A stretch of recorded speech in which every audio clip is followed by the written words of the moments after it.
let me get these wonderful individuals in here for the hype train.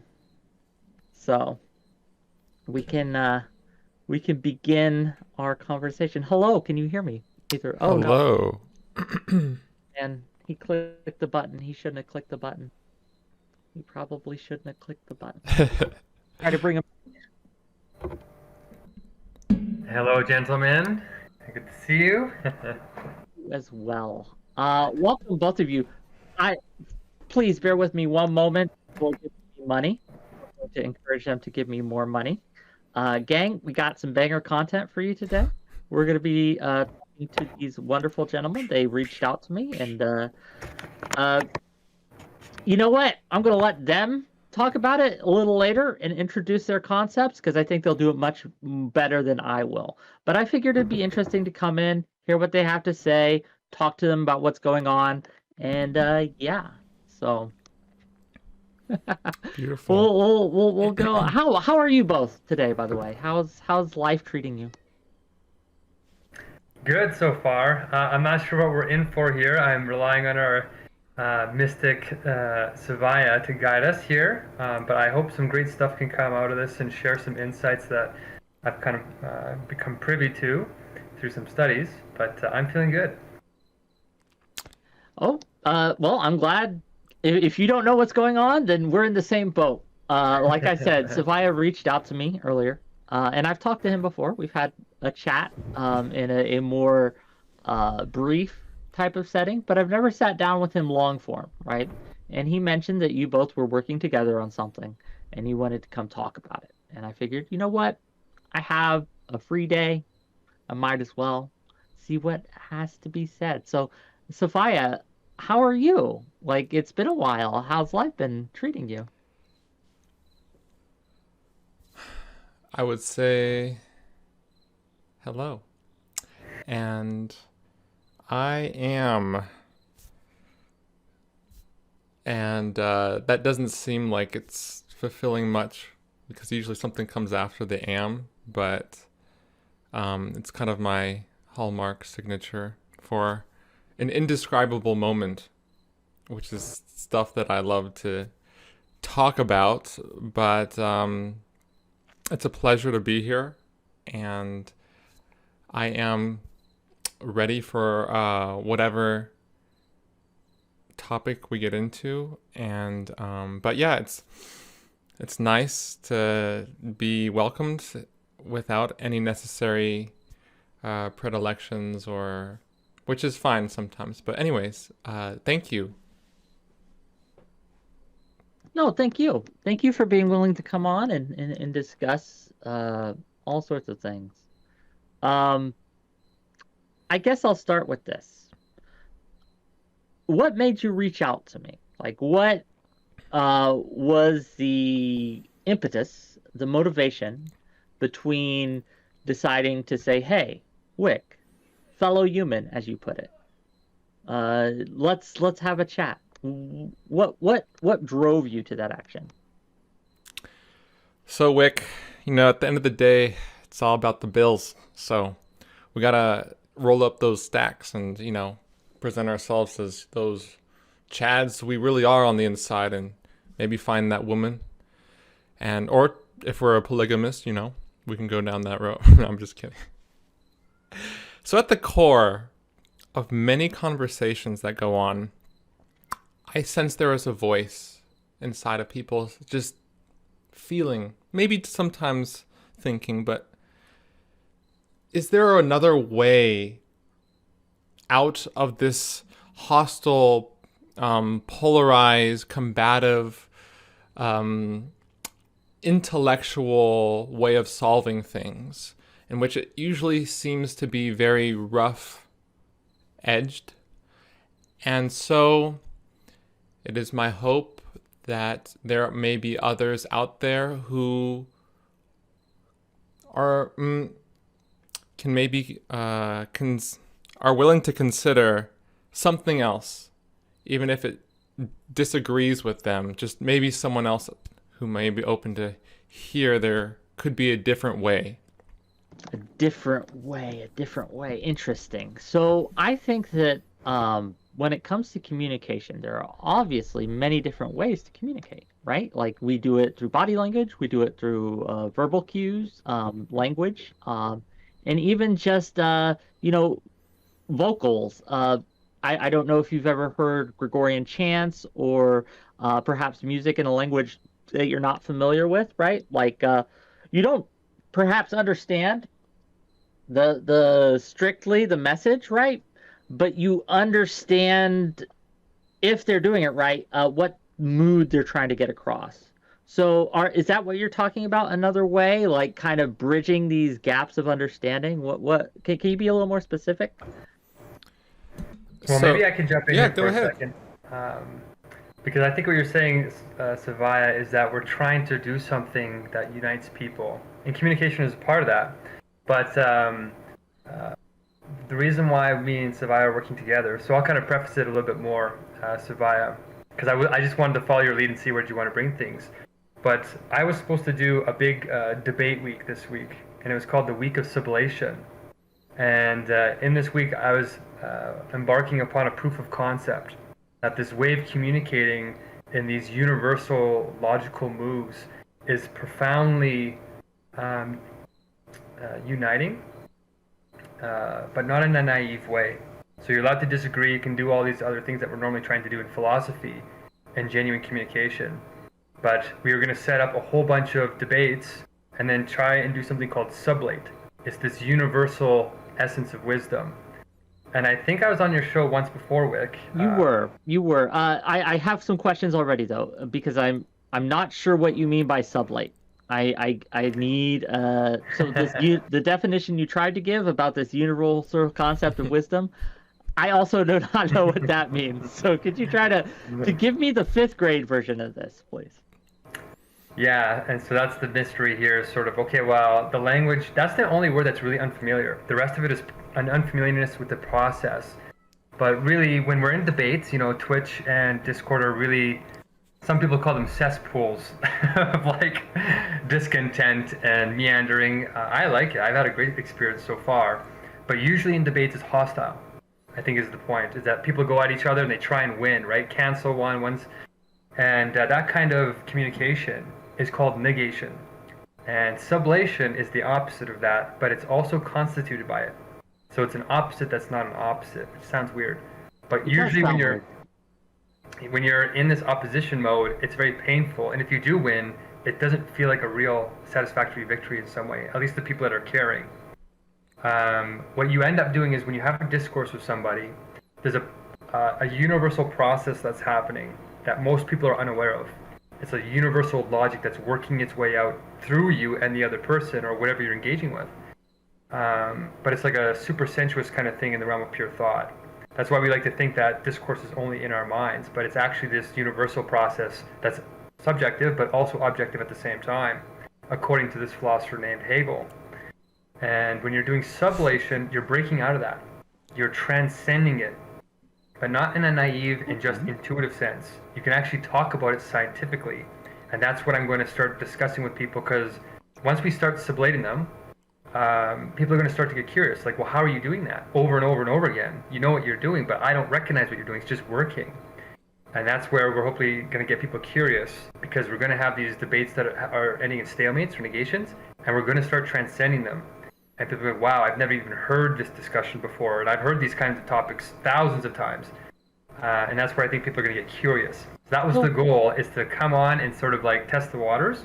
Okay. But you're not going to debate us, it sounds like. So I thought, okay, no, I mean, we'll just do some explaining. If you want to demonstrate, right? If you'd like to demonstrate, I'm more than down. We can pick a topic and we could just go like off the cuff type of deal. Now, that said, right, I do have a few thoughts on the things that you've talked about so far, right? Like, I am not familiar with Hegel's work much at all. I know who he is. Me too. Me too. Very surface level understanding. So that off the bat. So any kind of in-house language when it comes to Hegel is probably going to go over my head. Just warning you now. That said, I think that you are correct when it comes to people wanting a different way. Like, there is the discourse now that I was actually just arguing with on Twitter, of all places. Not the best place, right? But idea of humanizing your enemies, right? This idea that everyone that is your political opponent has to be dehumanized is gaining traction, I feel, in a certain sphere of the internet because it works. It works. It's very easy. It's simple. You can paint the other as bad, and if you can do that, like you don't have to engage with the arguments, you don't have to engage with the thought processes. You could just say, well, they're a bad person, and that's it, right? It's a shortcut. That said, I think you're right in that people have been wanting something more, something different than that. There's this kind of counter movement going on where they're seeing this happen. They're saying, well, this has no depth. There's no calories here. Like I eat it, but I do not feel full. And I consume it, but it's not fulfilling, I guess is a better way to put that. So I'd be curious, right, to kind of have a demonstration if you both are up for this. Will you sublate me? Daddies, will you sublate me? Right? Will you do that? Can we do that live on stream? Is that okay? Oh, why not? Yeah. What do you think, Seviah? Yeah, that's okay. Well, I'm ready. Like, how you guys are the experts here. How does this work? Well, we're sort of working it out. So, Seviah, I don't know if you want a chance to speak a little bit more of what you're perceiving it to be, but I have a little bit of a vision, but maybe I'll let you go and say your version of it first, because we're working our way through it. Okay. Oh, wait. So this is a process that you're developing now. It's not developed. You are in process working it through? Well, the theory's developed through the Hegel stuff, but you don't have to reference Hegel. We're just working out how it practically looks like in our age and not the 1800s. So that's when Hegel lived, right? So we're just upgrading it and we're testing out what works and what doesn't work with, streaming. Fair enough. It didn't exist like, 200 years ago. But yeah, we're trying to figure out what would look good on the screen. But I'll let Seviah say your kind of vision, and then I'll kind of say to build up what you said about, the hollowness of the categories and getting beyond the rhetoric. That's a really great direction to go. Even if we don't have a debate to sublate, just explaining it is part of the process. So. Okay. So I think a really good starting place is in the consideration of how passionate people are to relate to each other in a human way. It sounds kind of weird because we're already human. Why wouldn't we already relate? But as you said, Whick, there's this common trend to sort of dehumanize people. Yes. And it seems that progress, this is a timeless concept, that progress can't be made until there is some common ground. And if we can't even relate to each other that we're human, then it may be rough from the get-go. So considering all the different points and edges and spheres of topics and dialogue, I think a big one is this one that was mentioned. And the reason for this, I think can be elaborated into this sublation method or this synchronicity method. Call it whatever name you want. But what is it in that person's mind? I think it's important to question what a person's going through. And I think for myself, I just think that they are overwhelmed with a certain type of information that blocks off any interest to relate in a way in which what happens, this is a big one, but that what happens in the end on this planet in our life, people are completely blocked off from feeling like what happens to another person doesn't happen to them, or what you do to yourself doesn't happen to other people. And there's this. Are you just to make sure we're communicating properly, right? This is what I'm hearing you say, and you can tell me if I'm missing it or if I'm wrong. But what I'm hearing you say is that there is a tendency for people to fetishize their own experience that is somehow unique or different than anyone else's, much like a 16-year-old who goes through a breakup for the first time. this is the most pain anyone has ever felt. No one has felt the pain of this of love unrequited such as I, and no one could possibly understand what I'm going through because my pain is unique in some form or fashion. Is that what you're trying to say? Um, I think that might be the surface of how it comes off, but underneath that, there's this sense that what you say, what you do unto others, does not happen back unto you. That there's this sense of artificial internet channel community culture that seems to be able to block off what happens to you in your own real personal life versus what you say to other people. And I think this is a very valid concept, but Spiritman can very well take this in different directions. But yeah, this sense that we are disconnected, that we are separated, and our actions don't have a complete 360-degree feedback loop.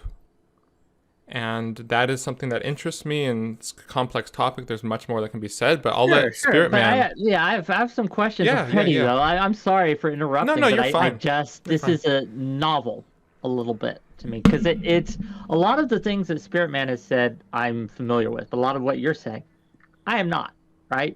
Um, what do you mean by feedback loop, right? Like, I guess what I'm trying to get at is what are you trying to say when you say that people's do not think that they are connected? Are you just saying that we are atomized as a culture, or that we're separated from the whole? Is that what you're trying to get at? Like that we have become islands unto ourselves and we send things out, but we do not acknowledge that we are also receiving? Yes. The notion as we get. Sorry, now I'm getting confused. As we give, we receive. Um, Yeah, what you send out will be what you give out will be returned to you threefold, uh, like the whole Wiccan thing, right? yeah, yeah. And so, um, I would agree with a lot of the things that you've said, and a lot can be added onto it. And I don't know if Spirit Man wants to take it from here, but I mean, all I can say is, yeah, this culture that um, we have sort of built collectively has sort of created the walls and interior in such a way, we might blame a little bit of education here, but that the world as it is functions as what we have grown up to believe by material actions, and we don't look at the consideration of who we are in terms of like energy. And this can get into like pseudoscience really quick if you're not really specific about what you say, but there is a lot of interest in the correlation of who we are to being very much beyond strict material terms. And the Greeks are one of the primest examples to consider the human being as a soul when they used the term psyche, which has denoted the full term of psychology today. And a lot can be unpacked there, and from what that ancient culture truly believed, what that meant. So if we have like a soul and there's other components to who we are, I think it would change a lot of the parameters of how we see the world in terms of cause and effect. And I know I can make this into a rabbit hole, but I don't want to. So, Don't. because I can throw a curveball sometimes, and I don't even know it. Yeah, I understand. I'm going to streamline this, right? Like, because I do want to get into the meat. Um, I am not certain enough to say I know what you're talking about to tell you to just nod at you and be like, yeah, sure, I know, I understand, because I don't. But I hope that in the process of this discussion, I will come to understand. Does that make sense? Yes. Yes. So if we could start there. So people in my chat are asking, what is a, because you introduced yourself as a mystical syntheticist. What the fuck is that? A mystical synthesis, or This is what you. This yeah. is how you Yeah. DM me. I'm a mystical syntheticist or synthesist or Yeah. I'm not sure which. So it's Give some me the concise version. yeah. It's someone who takes a a lot of the considerations for human identity from faiths, monotheistic and polytheistic, and tries to correlate all of them, corroborate them from a more secular, materialist standpoint. And that's it. Okay. No, I get that. I understand that. Good. Good on you. I like it. I like it already. We're making progress. So, what? So when we talk about sublation, right? How does all of that relate to this process? What are you bringing into this process that you're developing, that you have the theory behind? Is this something that you could teach people to do? Like, is there a curriculum, right? Is there a required reading list? Is there exercises? Should I do yoga? Like, what's? Can you give me a bullet list here, if that's not too much to ask, about what is this process? Yeah, Yeah. first we do this, then we do this, then we do this. I'll just say just briefly before Spiritman mentions anything, there are 144 different level initiations in order to enter the cult. Half of them will involve money. Half of them will involve sacrifice. I love it. So we understand what we're getting ourselves into. All right, Look, Spiritman. everything's a Like, I'm going to say this. Everything is a sacrifice. You can do no action without making a sacrifice. Now, the thing is, sacrifices doesn't always mean you don't get anything back.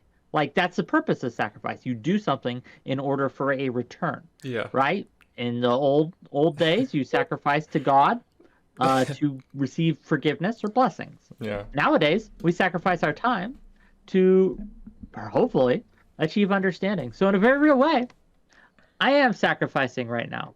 I am being sacrificed. My time is being sacrificed with both of you lovely gentlemen today. So Spiritman, please, I'm interrupting, but go ahead.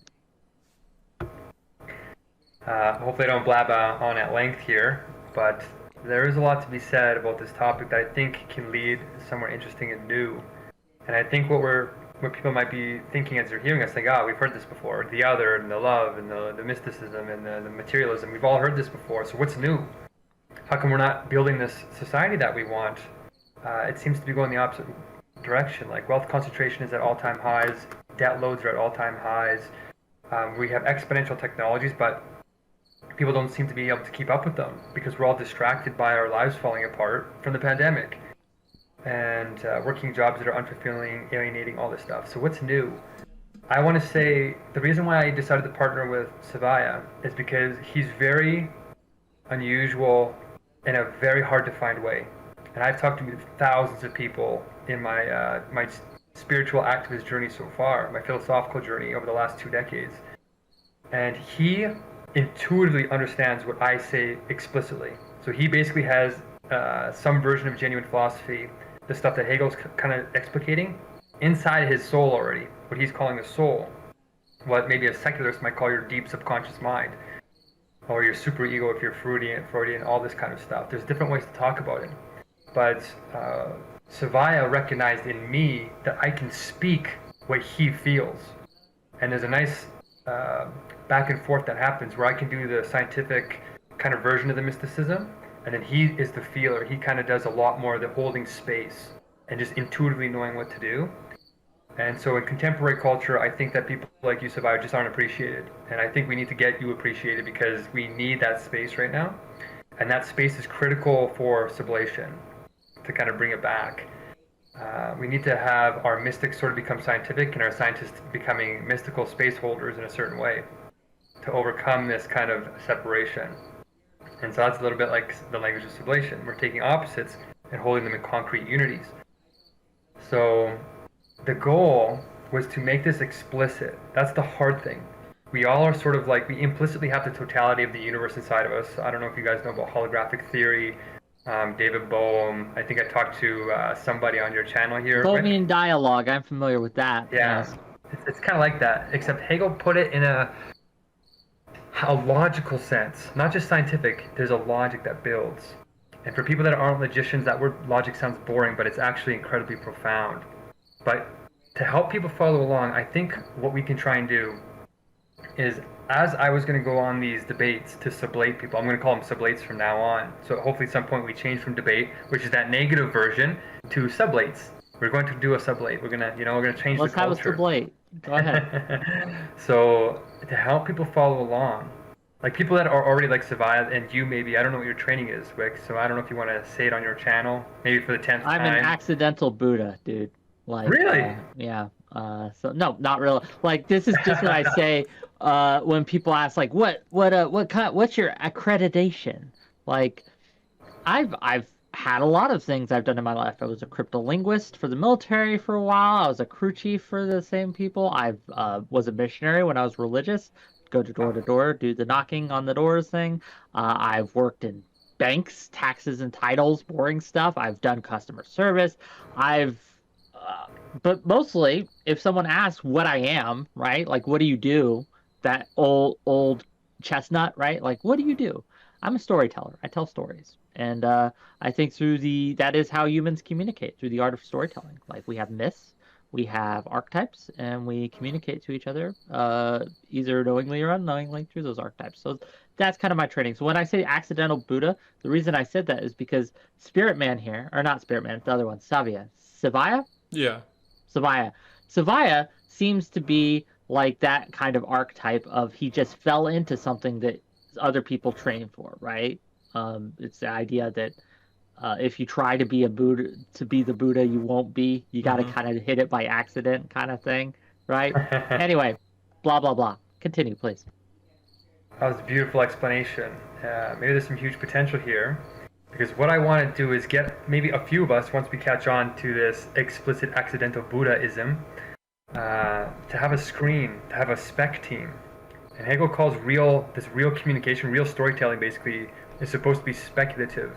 It's a way to think and be in contradiction while making sense.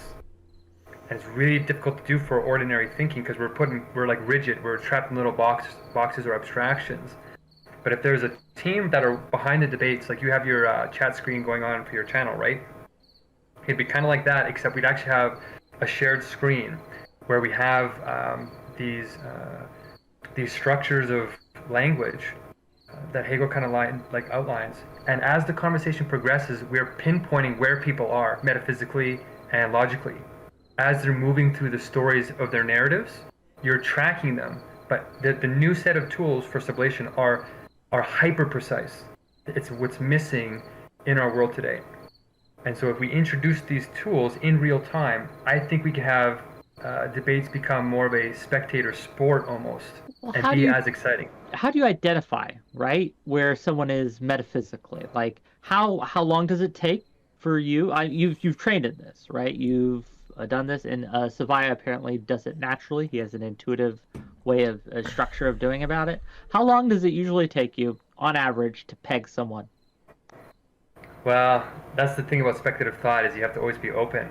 But usually right away, whatever the topics are, I can position them very, very rapidly because there's a structure to it. So I would probably say, if people are serious about, like if they're not serious about the content, it takes longer because it's mostly rhetoric, right?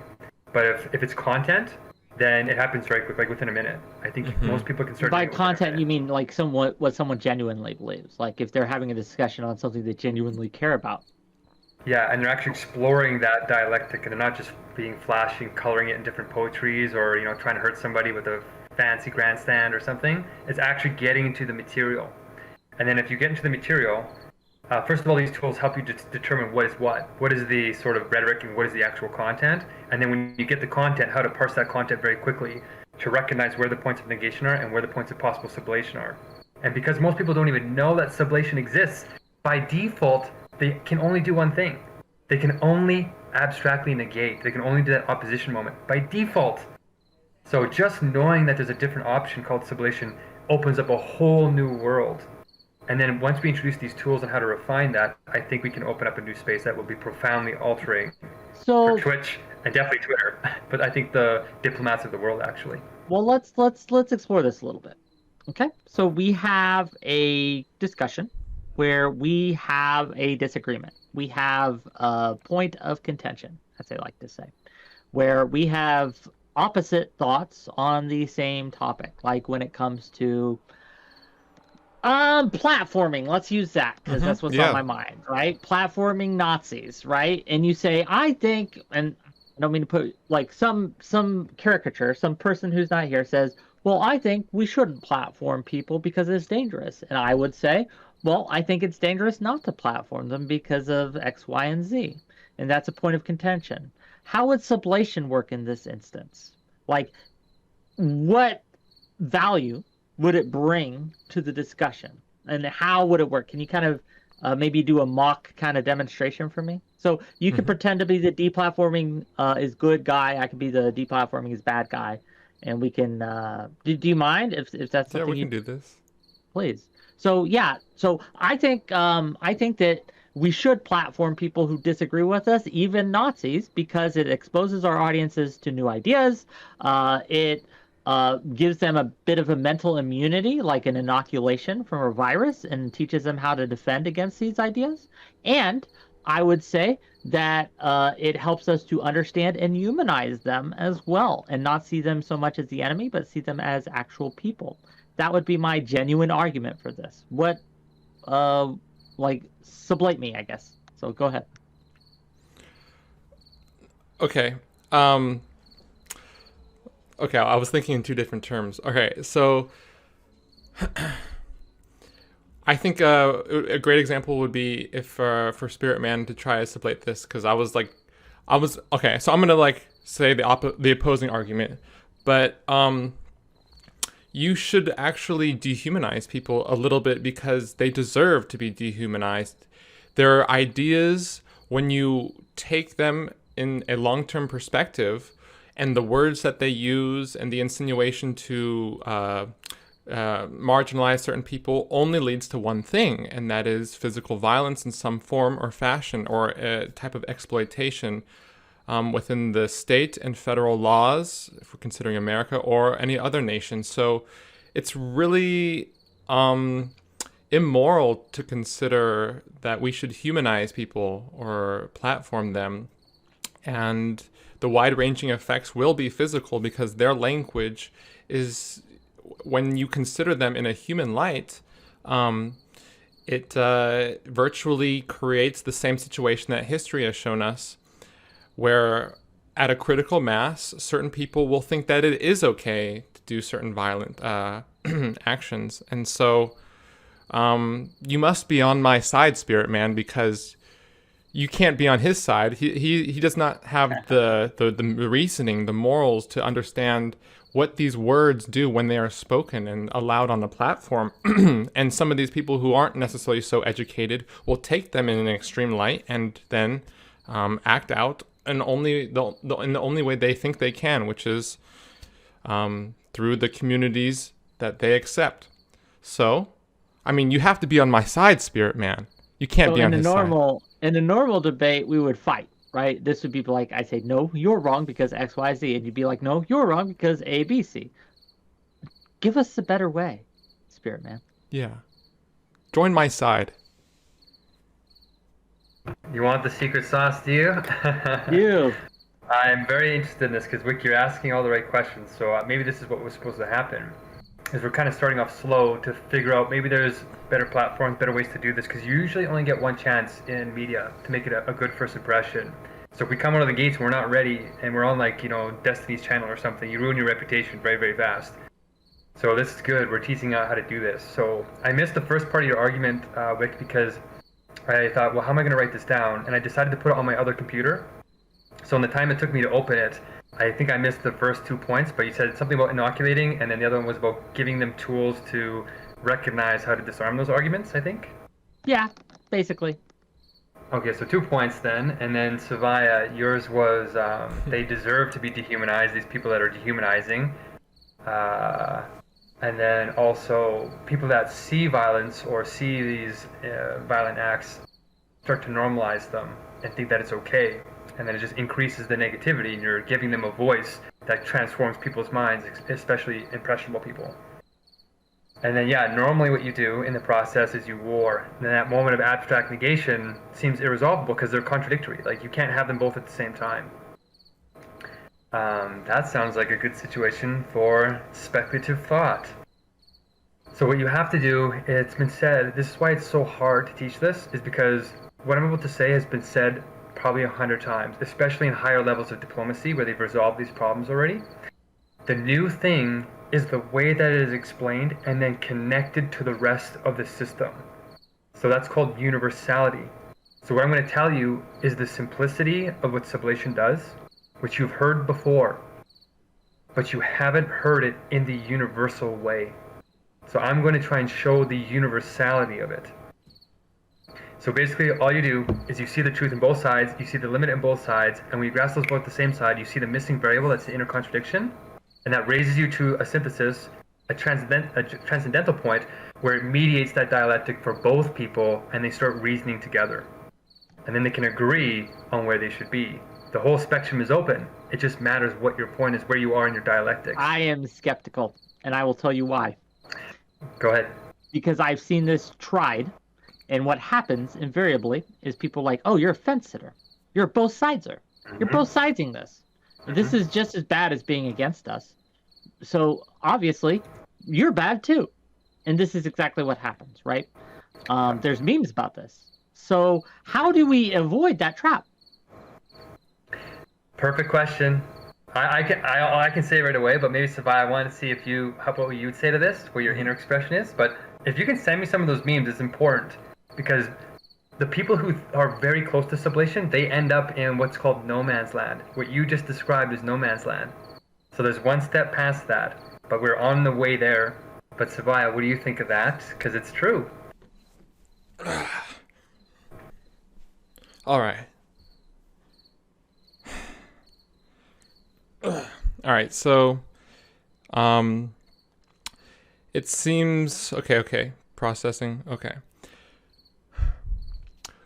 When you see the limits of both sides and how they both kind of exacerbate each other and there's nothing that really happens between the two, yes, it seems like you can easily take the position where you're on the fence, or as what Spiritman said, you form this no man's land where there's an almost endless circulation of a seeming what might be passivity towards allowing people's opinions to be different without actually considering there could be a new spectrum of observation besides the middle ground that you think is in between, because it's not sublation is entering a new reality.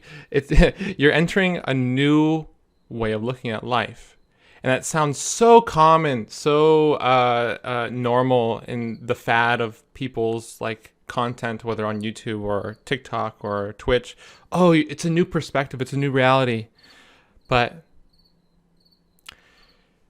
when you consider where the other person is coming from deeply, you allow yourself to feel that.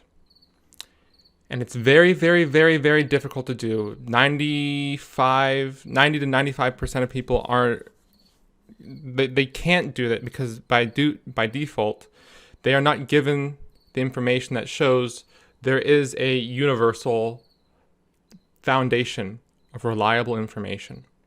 But this can only come when you know that both sides are actually built to exacerbate their own side.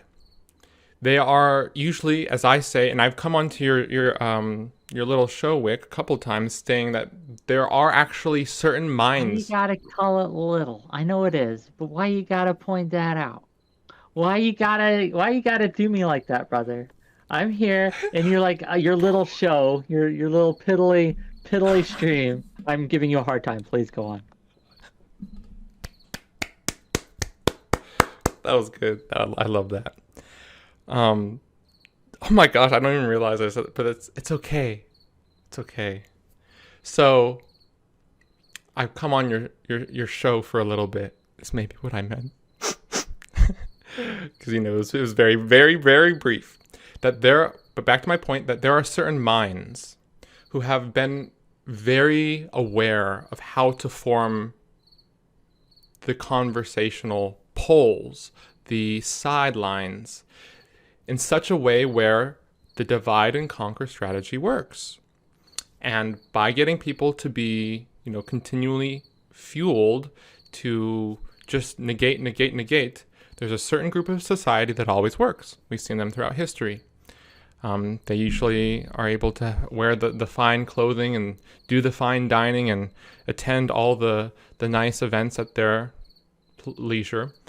And they're in the news. But the point is, how do you get to that point?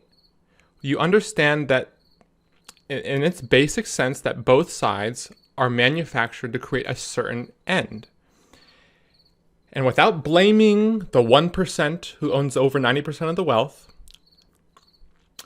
you can actually form a balance, which some people say, oh, you're a centrist. Oh, this is the middle ground. But you can form a balance on a new way of looking at what people truly want, rather than the beliefs that they have so far held on to.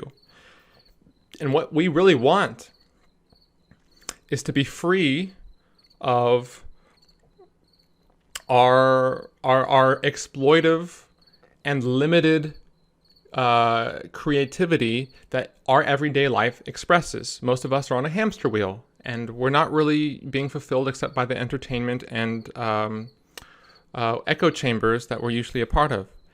And so this is an opening to an even bigger dialogue, because sublation is not just one answer. It's one little maze that leads to a bigger maze, but in increments, sometimes you can get it. And so Sounds like it's a process rather than a destination, perhaps?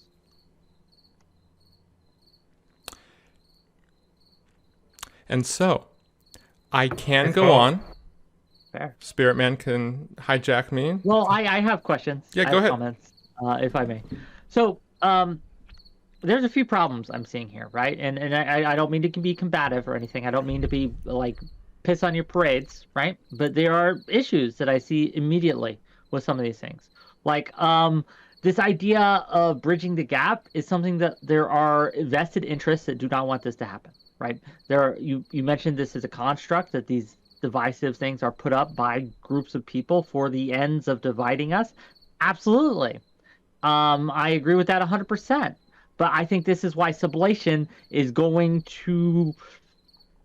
It's not going to, at least in the environment that we see now, it is not a solution to the problem that you were proposing, or that you were observing, which is a problem. But I see that sublation is going to lose to bad actors. It just will. It requires genuine. And unfortunately, in the way that we have structured, at least the online sphere, and a lot of the offline sphere, genuineness is not rewarded. It is performing. It is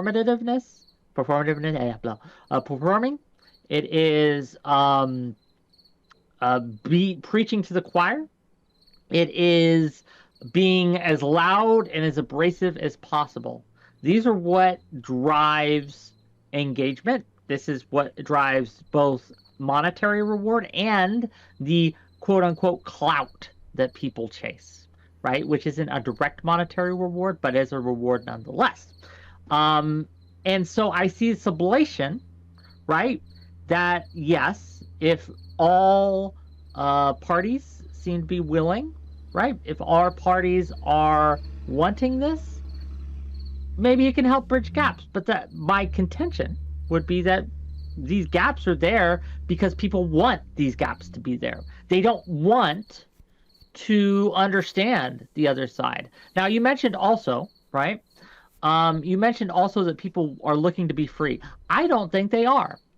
I think that a lot of people just want to be comfortable. I think a lot of people like this hamster wheel they're on. It's a routine, and they enjoy it. So that would be my points there. Anyway. Ooh, good stuff. And so, Spiritman, I mean, either of us can respond. So, Well, I can talk at length now. Now I can talk for an hour. So I'll let you get the first shot at it. And I took some notes, so I won't talk for an hour. I'll kind of go through quick. But excellent points. You've definitely been in the debate circle a long time, Whick. So that's a great setting. But so maybe I'll let you take it off. Take it on the first steps, and then I'll try and complete what you say. okay. So it is going to be normal that this won't be interesting. It won't be a victory. It won't look like this person is more factual than the other person. It's going to seem exactly as you said. It's not going to be relatable. It's not going to work out. But if you have certain perspectives about the whole, the sphere in which most arguments are taking place, you can create little warped programs or insertions that give someone in the crowd another sense of like, I've never heard it that way. That's really weird. And I've kind of felt something in my life. I don't know what to say about it, but it seems that there may be something here. And just getting that question or that sense from people can be the world, because this person couldn't have wanted to take their life. This person may have wanted to take someone else's life, as well as many other things. But getting to that point usually requires a step up of being able to describe specifically an example of like what in politics or in any field, what is steering it in such a way where it keeps doing the same thing. And so there's an economic front that has a lot of relatability. And I'm not a big expert in economics, but it's been said by a famous person that if you can control, this quote is, I care not who makes a nation's laws, but those who control the money. And so there's a lot on the economic front that people are just driven under the carpet, because the language of use in it is so hyper. It's not even hyper. It's made in an aristocratic way, so the average person just cannot understand it. So this is the X factor, the crossroads into the other side. And in fifth grader terms, it's almost impossible, but we can get there. And it's by understanding that the material problems of conflict, of warfare, of recession, of climate disaster, of disease and criminality, a lot of this can be correlated to a very historical tradition. And that you can sometimes expose. And if I were to give you an example, it would be that we don't have a conscience. Or if we do, it is subject to some higher ultimate authority, deity. But in today's age, the new God is intelligence, IQ, or wittiness in content. So I kind of went above and beyond the simple version, but it's basically that we as individuals don't have something inside of us that affects the material world. I always thought that it was God, or it was some invention of some genius to steer the bricks and buildings of history or society. So it's very long-winded. I'll stop now. You can say any questions you have. But I want Spiritman to give it a try, and see if he can kind of dumb it down for me, please. Yeah, so your perspective, I can feel it, Seviah, when you're trying to explain it. What's happening, I think, in Seviah's mind is that you're feeling the concrete totality of everything. So you're just naturally connected to that, and like when it's gushing forward, there's like a choke, and you can't translate it into finite words. Whereas people more like you, maybe Whick, you have a particular concreteness, which means that the fragments that you grasp are very well ordered and they connect, but it's only in fragments. And the fragments themselves aren't experiencing this universal connection that Seviah feels. So what we're going to try and do is bring it all together. Those worlds are going to come together. And you gave me 4 great points to try and do that with, where we're at in terms of exploring sublation. And it has to do with, it has to do with reaching people, for sure. And there are vested interests, you said, point number 1. There are vested interests that don't want this sublation to happen. They don't want to do the bridge building. And it gets to this next interesting point, which is that sublation is going to lose to bad actors. And not only bad actors, but the only people who are going to listen are we're preaching to the choir, people who already want this. But what about the people who don't? And then you get into a really interesting point, which is like, even ordinary people might not want to have harmony. They like the tension, they like the drama, they want it. And some people just don't want to have freedom, they want comfort. So those are your main points. And you're right, to a certain degree. When you're sublating, that doesn't mean you're being naive and you're getting rid of that dramatic moment. You're getting rid of the negation. Sublation is the negation of negation, right? So you preserve the negation in the concrete total. So when we go into a debate, it will be fun, it will be flashy, because you're allowed to critique the other person very critically, but you're not necessarily allowed to trying to harm them for harm's sake.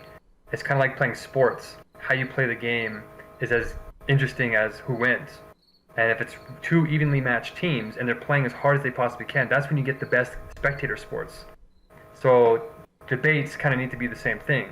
It's not just like, hey, you're not allowed to make fun of me, hey, you're not allowed to... You're allowing the rhetoric in, but there's a certain level where you know that it's going to add to the content, or when it's just flair.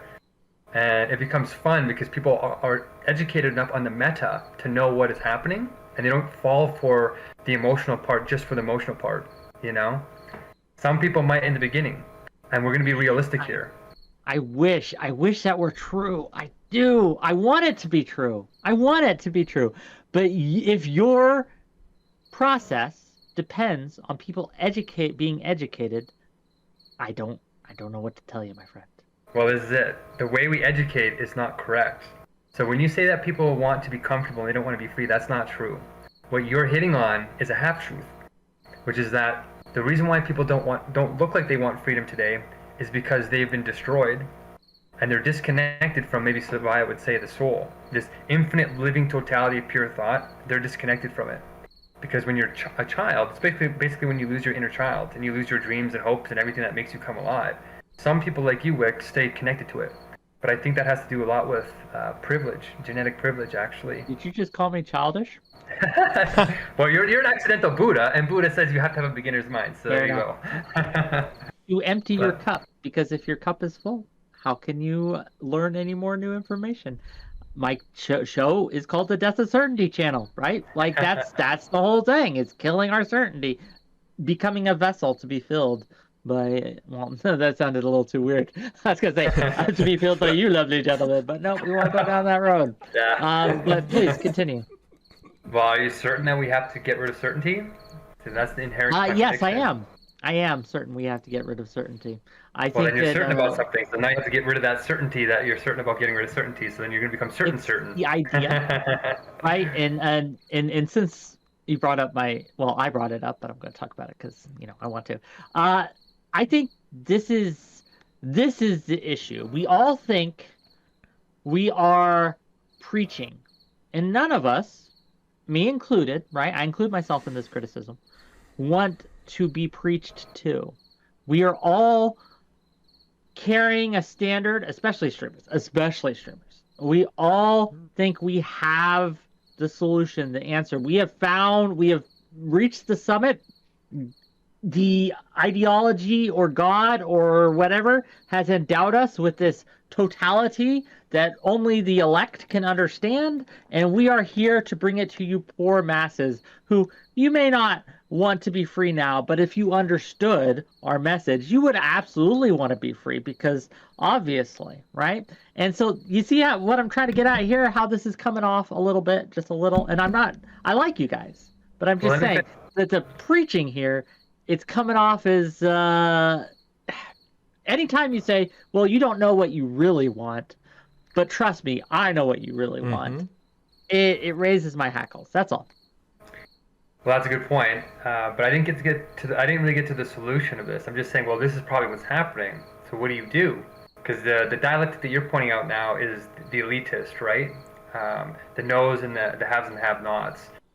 And we're actually doing something paradoxical.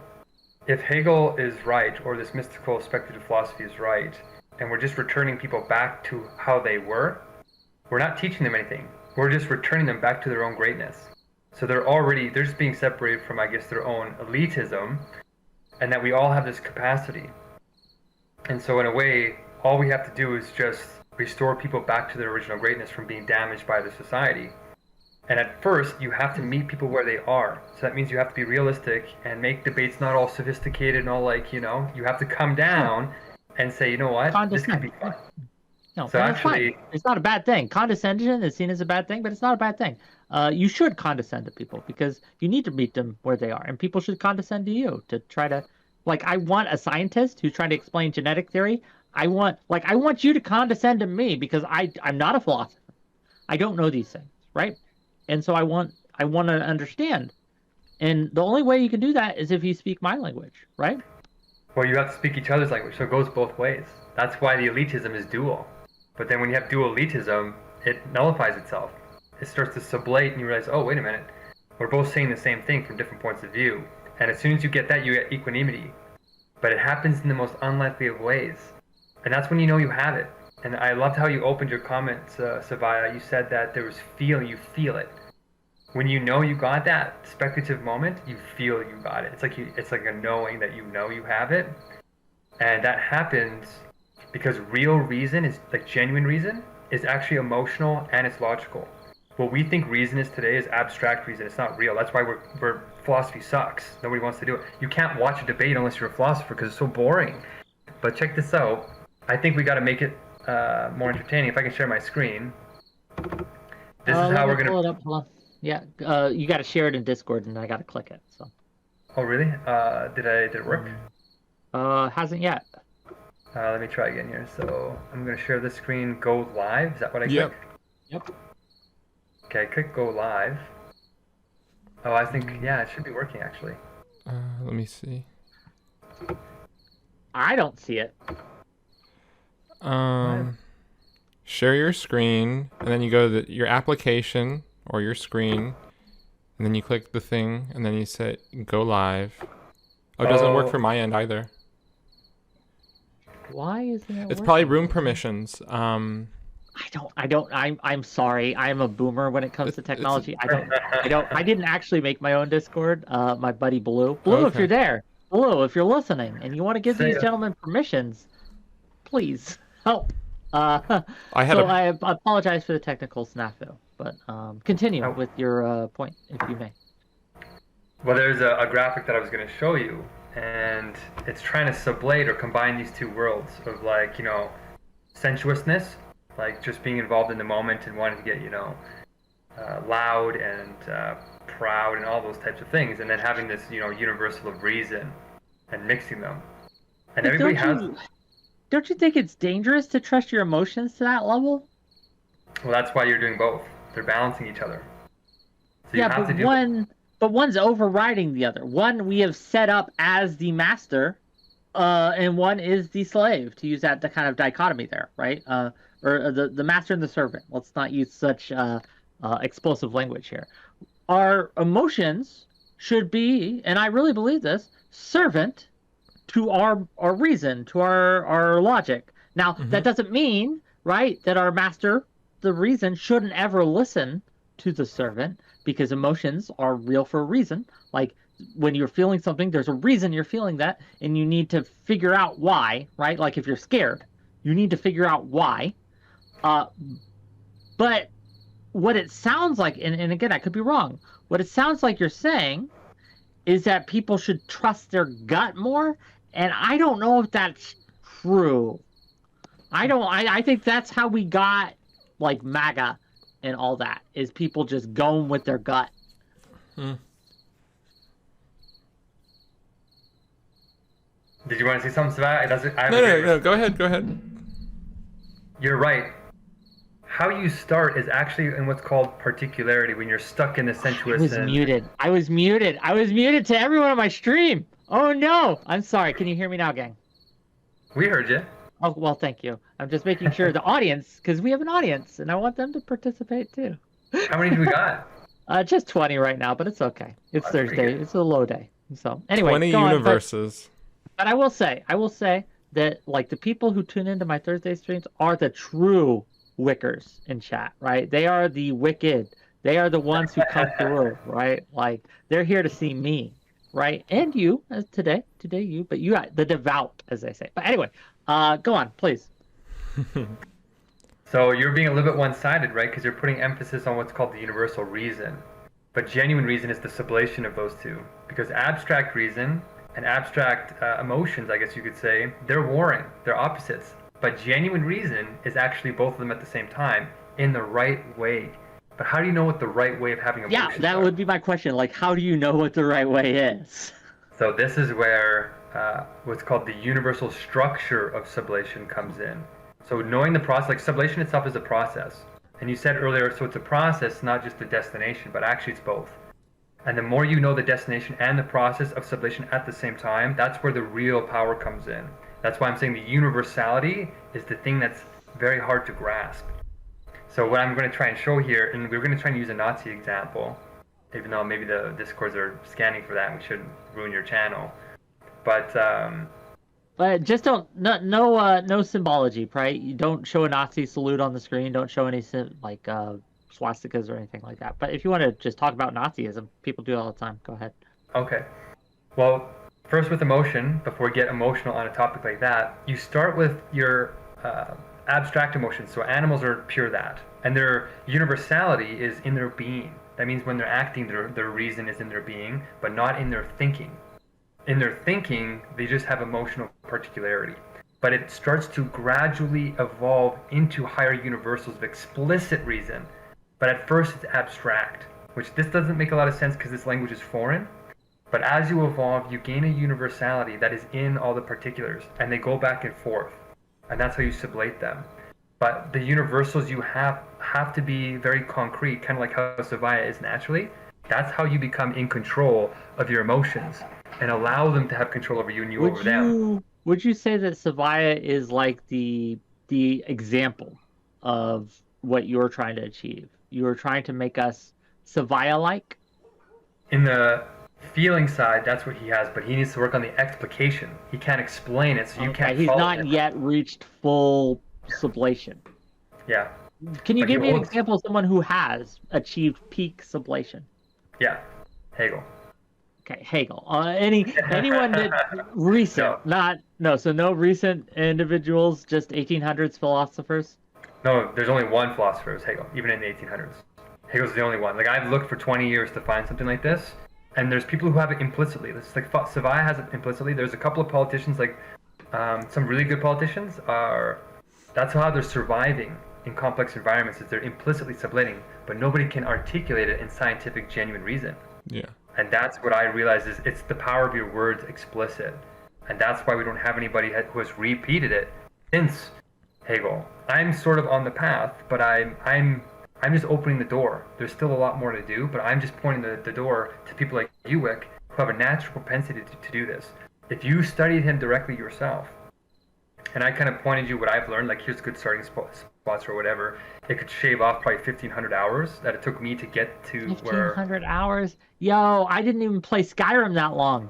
Well, actually, I've read Hegel for 3,000 hours, but I can shave off 1,500 for you. So you don't have to repeat the mistakes that I made in the beginning.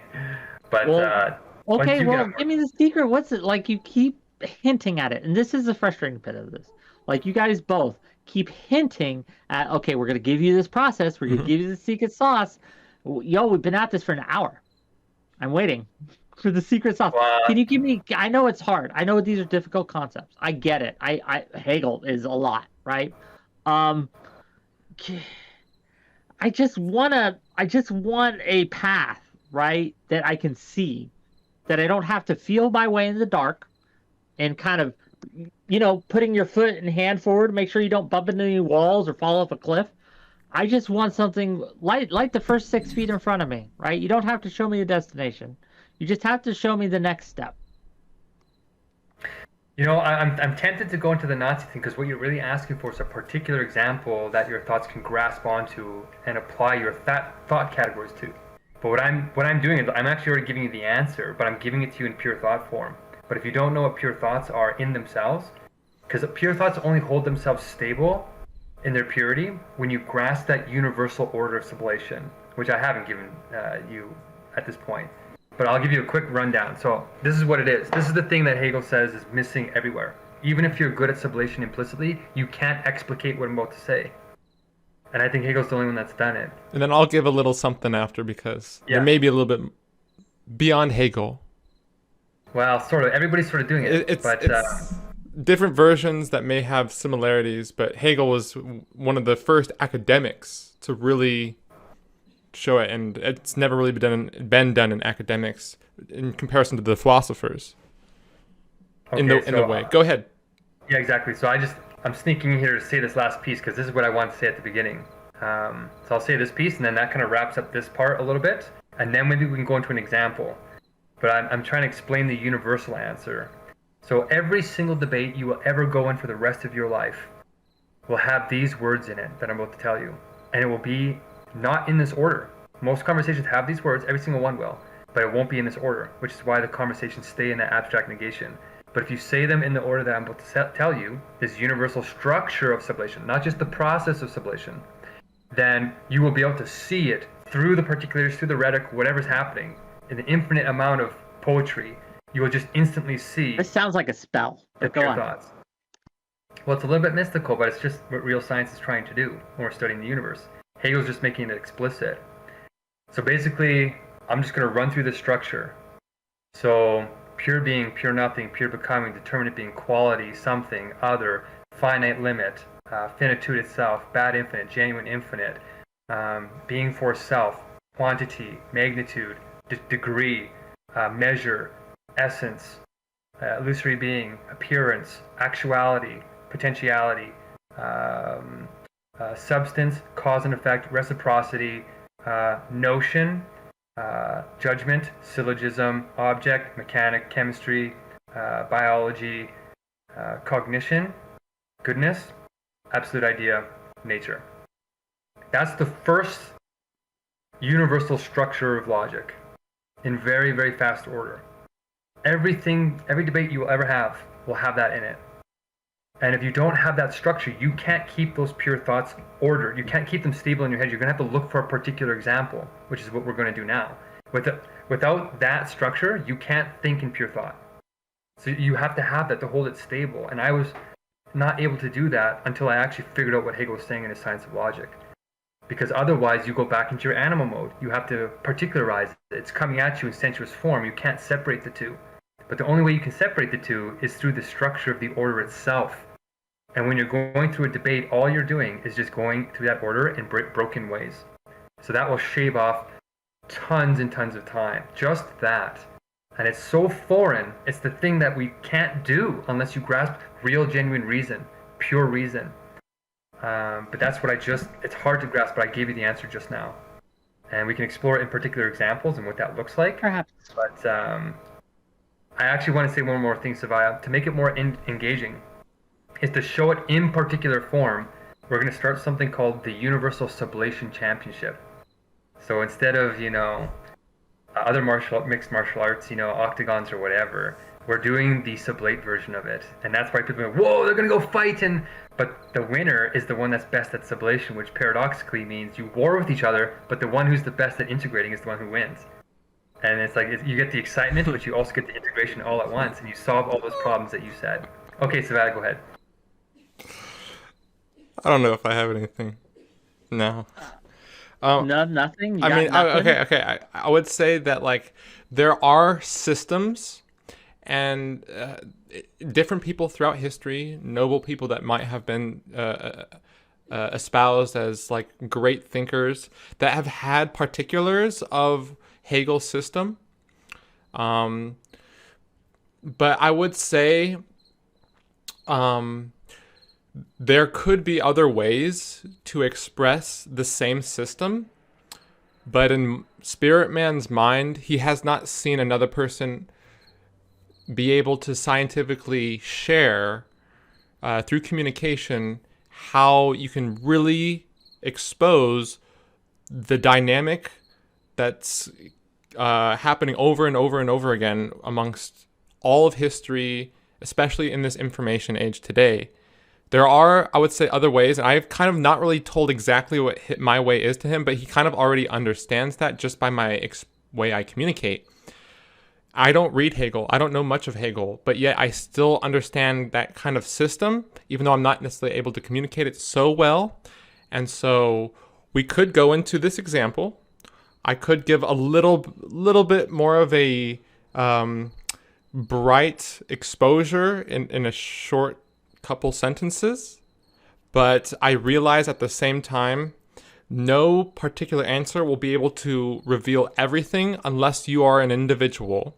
I understand. I am not looking for the solution to all life's problems here. I'm looking for a solution to the problem I have, which is, and maybe it's simply because I'm not a totalitarian thinking, right? Or not totalitarian in the sense of authority, but totalitarian in the sense of totality of a work. I tend to sift information, separate the wheat from the chaff, right? Like some signal to noise, right? If you just take it all in, it's garbage. But if you sift it and you get to that signal, you can actually understand what is being communicated, and you can have a coherent thought. But if you just, at least in my view, see like just the static, and that's all you hear, like nothing is communicated. So I'm trying to cut through the signal to noise. You guys are saying a lot, but I want the signal. I want that music. I want that note that's just like, oh, the choir of angels type of thing, right? Where I can achieve that moment of clarity, that moment of understanding, that moment of transcendence, where I'm like, I get you. I understand now, and I'm reaching for it. I'm working with you. I'm trying my best. I'm not very good, but I try. Okay. So all I'll say is the fabric of communication that humanity has brought itself to be what it is today has largely been based in a box that uses opposing terms to tell each other what is real. Left, right, up, down, right, wrong, good, bad, God, devil, dichotomies, opposites. Yeah. Yes, okay. What is true, what is false? There no God, and it's just us in the universe. All these things, logic and intuition. And so, but the right, wrong, good, bad, light, dark are some of the main compunctions of the box. But it's been stated throughout time that children are the most wise amongst us. And it's been said, I guess, also in the Christian term, that unless you become as a child, you cannot attain the kingdom of God. So I've worked with kids before. I'm going to tell you, they're stupid. Kids are stupid. Not going to lie. They don't know how to tie their own shoes. They're dumb. But go on, please. Some of as many adults can probably see, they're living in an alternate reality that looks all nice on the surface, but if they really understood what was happening in life, they would be so, bogged down by the life that they're going to have to live. But that's usually what's put on them, that they have to live. But that is also just someone else's perception. There's been people that challenge that perception, and they've become notable figures that have sometimes been assassinated and died for the cause of humanity in nonviolent ways. But in one sentence, by understanding these parameters of opposites, the child essence is to recognize that maybe there is no actual definition that gives us our experience, because in children they have the experience whether we give them the definition or not. It's just automatic for them. But are they dumb? Yes. Okay. So okay. So one of the things that makes a child innocent, one of the things that makes a child pure, as they say, is they haven't experienced things. They lack, by definition, experience of the world. They, as our friend Spiritman here would put it, have not yet been damaged by society, right? This makes it I get what you're saying. I know the platitude, right? That they have a pure like a new broom sweeps clean, fresh eyes on a take. They haven't been pre-programmed yet. They can see things fresh, but that doesn't always mean that they're correct. Sometimes you do need experience in order to properly understand a topic. Like, I haven't yet experienced sublation, so I do not yet understand it.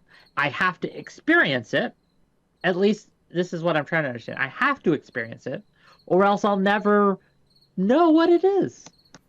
Correct. And there's a lot more to be said for what a child can be facilitated into that protects them from the world and gives them a path in which doesn't lead them astray and all this stuff into destruction. And so I'll let Spiritman say more. But yeah, Whick, I agree with what you're saying, and there's a lot of validity there. So yeah, good statements. Yeah, there's some real potential here, because now what this universal logic is allowing me to do is recognize, in your words, Whick, that you already have the Socratic method. You have the dialectic. You're twisting things into their opposites. You're checking them. But you're very good at the dialectical moment, but you're not good at the speculative moment yet. But you know the speculative moment is there. You know it's there. That's why it's so hard. All you have to do is explicate it. I think once you explicate it, it's you're just spontaneous Buddha. Well, let me try. Okay, so this is. I'm going to try to kind of coagulate everything you guys have been trying to communicate to me, and try to maybe test it out and see if I'm even on the right track. Okay, so to get the speculative moment, I would say, well, okay, kids have wisdom, right? As Seviah was saying, children have wisdom that adults lose at some point. And there is truth to that, right? I think there is truth to that. I think that we are, I wouldn't use the word damaged, but we are programmed by society.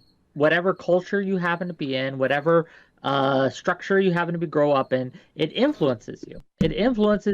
It puts its values onto you, and it shapes you and it molds you. But there is a purity to the uncut block, the river that hasn't been dammed, right? That just goes down the path of least resistance. The this natural way of humanity and being before you are corrupted, to use a loaded phrase, perhaps, by society. So you are able to see the more pure human rather than human plus society. Is that kind of what you guys are alluding to? Yeah, so you're getting close, very close, because you're right. When I say damage, I mean that in a very particular, like very precise way, and it has to do with this word called fixity. So what a child has is that they're so in touch with their soul, means that they're just very organic. They're moving with everything, right? They're not separating themselves from the infinite totality of everything. Like a baby has to go through the Lacanian stage of the eye, and they have to separate themselves from this infinite totality, something that animals are only beginning to do through habit. But a baby, as it's developing, is absorbing abstractions, they're called. And absorbing abstractions in itself is not a bad thing. That's how you learn structure in this totality as implicit, just the dam flowing. It starts to explicate itself so you can grab along with your will and then use it with like tools, like language becomes a tool. But there's a right way to learn fixity and a wrong way. And so if a child grows up with damage, they learn a fixity that kills, like it's a deadening. They become rigid, and it's like a dead tree branch. It becomes very brittle. You can snap it. But a living tree branch still has structure. It's still rigid, but it's alive. And so there's two types of fixity. There's the dead kind of fixity, which is the damage I'm talking about. And then there's the alive kind of fixity, where you're still able to hold concepts solidly in your mind, but not in that dead way. And that's called genuine reason. When a child is trying to learn, they're just open. They have that beginner's mind, just like Buddha was talking about. But you are supposed to cut it into something. It's supposed to have structure. So it looks paradoxical. It has to be shaped, but it has to be unshaped. That's where the contradictory, koan kind of language starts coming in. But I'm trying to give the order of it. And so we need to teach the right way to do the fixating on concepts. And when a child is like berated, when they're trying to learn, when you're not reaching them where they are, they start to learn an artificial way that's not their way of learning. And so you start disconnecting them from that totality. But you can add structure without disconnecting them. And that means that our education paradigms have to change. But what if they're what if their way of learning, the problem I'm having here is I think that you are assuming, and I think wrongfully so, that learning is just this natural thing that happens and we cannot improve upon it. Where I don't agree. My point was exactly what you just said. Maybe. Like I said, maybe. Do you guys mind if I bring someone else in to this conversation? Well, I want to make one more point, and then we can go on to that. You can let me finish here. Just one more point. Please go on. I didn't mean to interrupt. I apologize. I just wanted to touch on the child thing, but I'm bridging that through the Buddha moment and into where I think you want to go. And this beginner's mind that a child has, the education paradigms have to get into a new way of learning. Education is the problem in the end, but there's a way of educating that has to be sublative or in abstract negation. So right now we have an education system that's mostly, I would probably say 40% abstract negation, or no, I'd probably say 60% abstract negation, 40% implicit sublation. So we need to make that explicit sublation to have this new kind of education that preserves the beginner's mind, so that you can feel it and not lose anything. This is what Buddha was talking about when he says, when you think you know something, and same with Socrates, when you think you know something, you should actually think you know nothing. But what they mean there is that you want to see the emptiness behind the illusory being of appearance. Because the being of appearance is immediacy. And if you get stuck in that, you get in that emotional, you lose control. The universal behind it, you lose. But what they mean by that is you're really just getting in touch with the world of pure thought that you can't see, touch, taste, or sense in any way. It's all in the realm of pure thought. That's the void that Buddha was talking about, that you have to get in touch with to get past the illusory being of appearance. And children are good at that in the beginning. So Buddha was really just talking about this concrete state, but he was explicating it in religious form. Hegel did the exact same thing, but he did it in scientific form. And it's hard to tell you it unless this last part of my point here gets said. So to get to that emptiness, which is fullness, another contradiction, right? Just because it's pure thought doesn't mean it's empty. It's absolutely infinite. But to get to that with somebody who doesn't understand the emptiness yet, doesn't understand where Buddha was coming from, the foundation of the truth, which is that emptiness of not knowing. But through not knowing, you know everything. To get to that state, you at first have to get it through the illusory being of appearance, which means that we have to show people initially through particulars, which is where we're going to go now by bringing somebody into this room. You want to see an example where you see this in action, but this is where it gets controversial. So that's why I'm just prefacing. Okay, it's controversial. I'm ready for the controversy.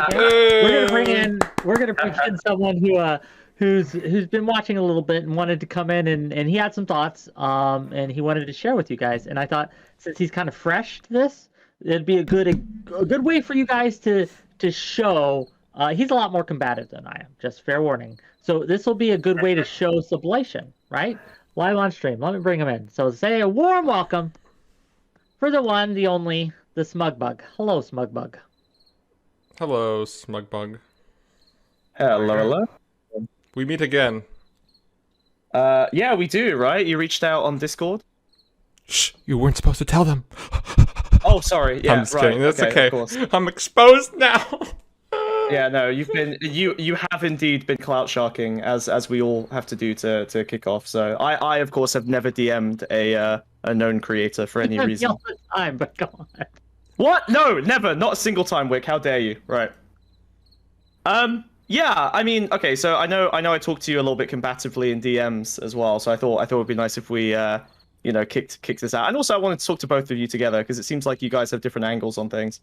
But I think what you were talking about with like the illusory perception of children, like this, I guess this thing that can't be seen, touched, like felt in any like physical sense. I'm really trying to understand what that means to. Okay, so I'm coming at this from a position of I think spiritualism is bad, right? Like I think that if you've got a spiritual framework or a framework outside of like any kind of evidence-based process, it really just opens you up to do whatever the fuck you want and kind of ignore morality as a concept, essentially. Like, you can build any foundation for reality you want, and then you can basically build anything you want on top of that.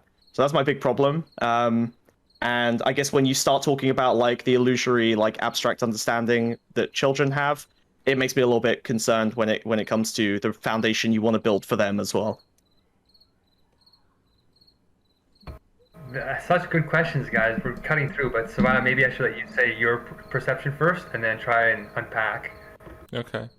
Yeah, and I think like it's a little artificial, the whole children baby dynamic in which their worldview comes from a sense that they are the totality and that everything that happens to them is like a part of them. That's actually what forms in the womb, I guess. I mean, correct me if I'm wrong, but this is part of, I guess, they don't develop a sense of self immediately. Sure. Yeah. So and with education,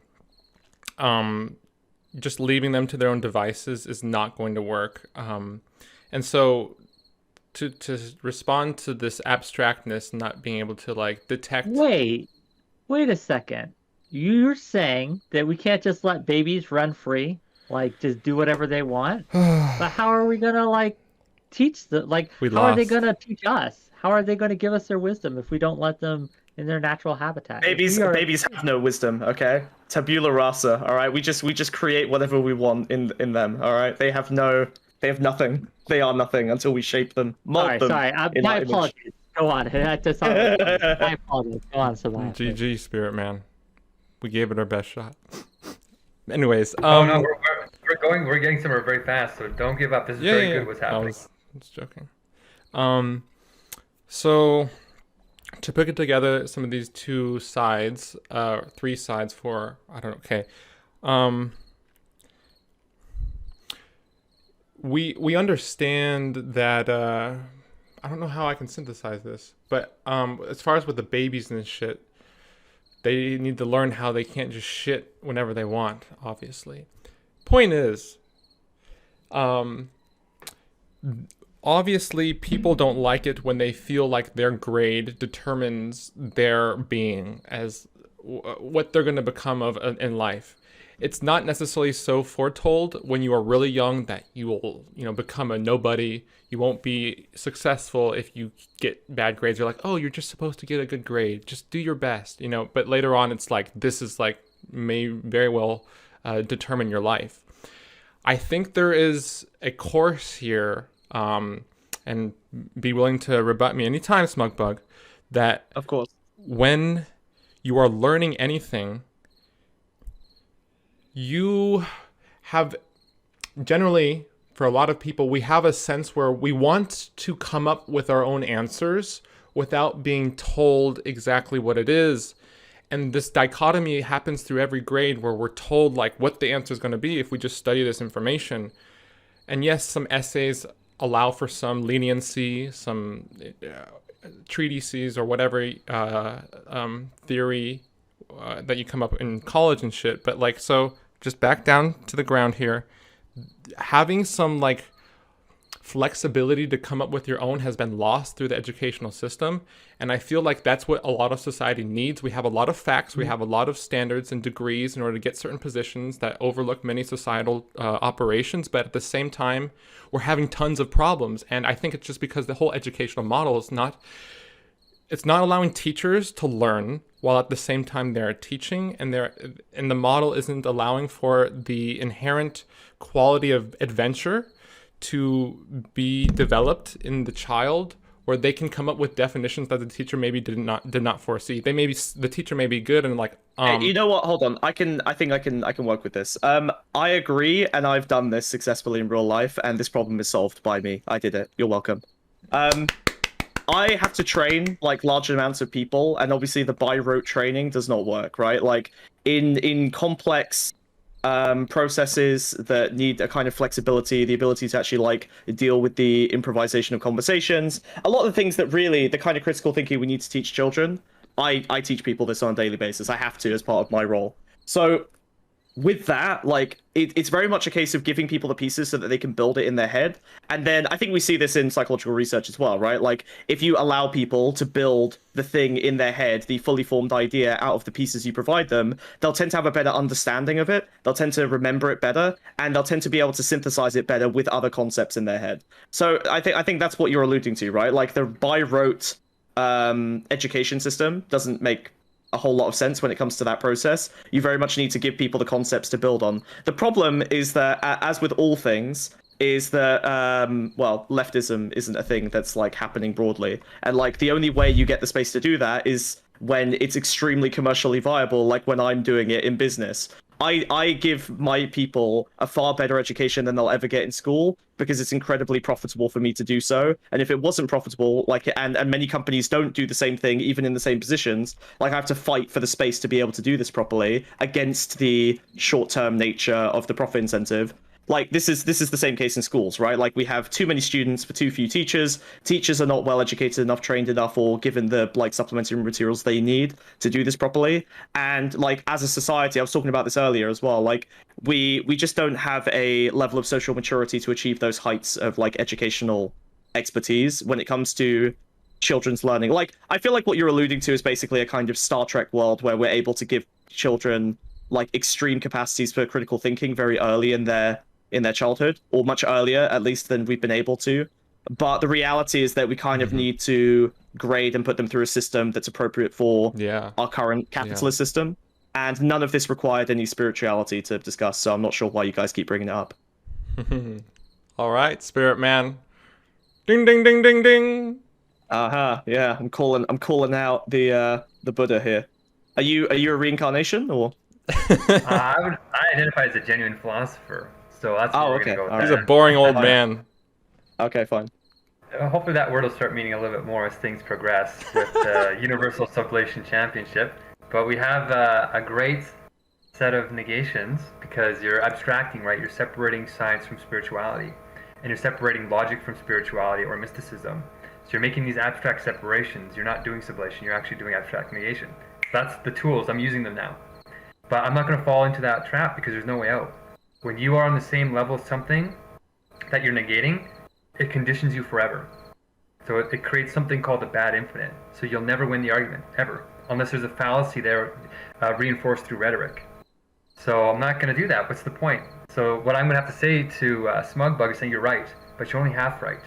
So what's the other half? That's where this universal sublation is going to start coming in.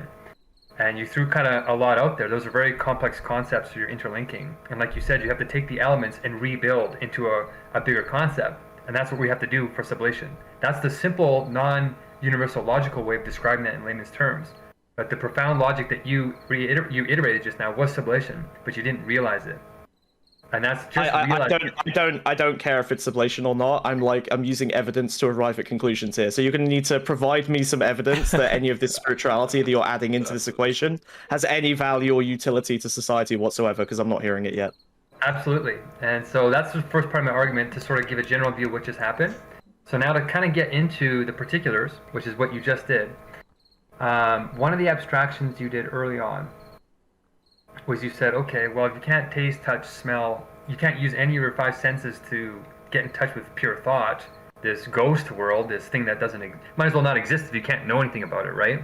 Well, hold on. I'm pretty sure even like with the little philosophy that I know, I feel like a lot of philosophy stems from the idea that thoughts are the only thing we do have any like certain knowledge exists, right? Like your own thoughts are the only thing you truly interact with in any meaningful way as part of your identity, right? Everything else could be brain in a jar, but your thoughts are still thoughts. Okay, so that's a good distinction. So then the real problem with what I said before is what now? Because you went just where I was going to. You're already partially sublating. You're beating me to the other side because you're probably very high IQ. You're naturally a sublating person. Don't call me high IQ. How dare you? Very That's not my. He prefers the term data mail. Okay. Oh, No, hello. I prefer the term debate pervert or nothing. Okay, that's it. okay, let's just I'm go only genius. interested Okay. in destruction. All right, nothing else. I want to build nothing. I want to tear down all of your valuable ideas.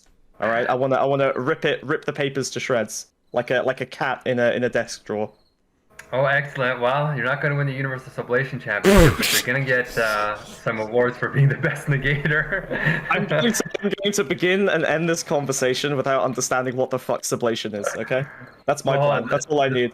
Let me get it, because you're setting the ground perfectly. Because we have to have negations to have definition to then sublate. So, what's happening is you're saying, okay, well, thoughts are what we can know. We can know that there's thoughts. Probably the only thing we can know. That's the Descartes moment, right? I think, therefore, I am. Yeah. But then how do you know what are true thoughts and what are like these perverse, superstitious, made-up thoughts which don't have any substance to them? So how do you make that distinction once you're certain that you're thinking? Well, I mean, there's obviously a level of subjectivity to reality, right? We have to agree on a base level of reality. But the problem we're going to have is that you and me have very different understandings of reality. But at the same time, there has to be a commonality or we couldn't communicate it, right? Well, sure, we have a shared language, but we don't exist in the same world. Like, we literally exist in different realities. So there are plenty of ways that you can, like, a flat earther can still communicate with non-flat earthers while existing in a completely different reality space. Can I step in here a minute and just try to get a distinction, abstraction, and insert another one, perhaps? There is a difference between communicating and effectively communicating. Now, I think you guys can communicate just fine. Effectively communicating, I'm skeptical. That's all I'll say. Oh, and if I may, for a moment, gang, if you're enjoying the content, please sub to my channel. I could use the money. Okay. Absolutely. Yeah. I'll dump. Yeah, you're sublating right now, Whick. Bands that make them dance. He's making bang. So, it's a good point, because what is effective communication? Well, my point is going to be, the reason why it doesn't look like we're making progress is because I'm saying words that are not familiar to anybody on Earth. I think there's only one human being on Earth that knows. Actually, there's probably five, actually, but there's only one that could explicate it in scientific form. So Buddha knew it, Jesus knew it, Confucius probably knew it, all the big mystics all knew it. Okay. So I have the secret meaning to life, but unfortunately you will never understand it, and you will only be able to touch at it through my guidance and ability to communicate the will of a superior being to you in your mortal, pathetic, limited frame of reference. And that's exactly what Hegel said was wrong with 1,000 years of scholasticism. And that's why Buddhism is hard, because they use koans to break you out of ordinary thought to get you into spontaneous enlightenment, so that you get the whole at once, right? But I mean, what I'm alluding to here is that I know that Buddha was like a nice dude, but isn't the idea that like many Buddhas have existed, achieved enlightenment, and none of them gave enough of a fuck to like come back and tell us until Buddha, right? Is that the meme? Yeah, pretty much. But Okay. Hegel does. So Hegel's the one that finally comes back to us and tells us what the heck those guys were saying in a way we can learn in a piece-by-piece way. And Oh, not you have would to do say it he's all the modern Jesus. Hegel is a modern Jesus? Well, Hegel does something interesting. He sublates Jesus and he sublates Buddha. He sublates them. So he would say he is just a genuine philosopher. And they were philosophers because a genuine philosopher is mystical once you understand the infinite version of science and not the abstract form. So the way that you're talking, Smugbug, is in what I would call the abstract form of science, because you're trying to get to evidence-based thinking. And that is absolutely a necessary moment. That's why people who've interpreted Hegel have chopped him up into bits, because they can't grasp the contradictions that he embodied. He was simultaneously a priori and a posteriori. If you're not a philosopher, what I mean is he's simultaneously empirical, like you taste, touch reality, you measure things, physics, all that. But he was also an idealist. But he wasn't just an abstract idealist.